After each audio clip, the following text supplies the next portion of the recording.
Yan. Sa pagiging professional natin na driver, paghawak natin ng lisensya ng professional, minsan din natin matanggap na professional driver. So, 'di ba?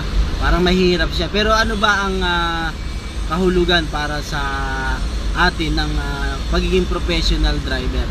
Ang pagiging professional driver, hindi lamang ang sasakyan mo ang aalalahanin mo. Kung ikaw tayo may hawak na tayong professional driver's license, dapat alam na natin kung paano tayo makitungo sa lahat sa paligid, hindi lamang sa pagkita ng pera. Kasi professional, tumatanggap na po yun ng ng bayad, tumatanggap na siya ng sweldo.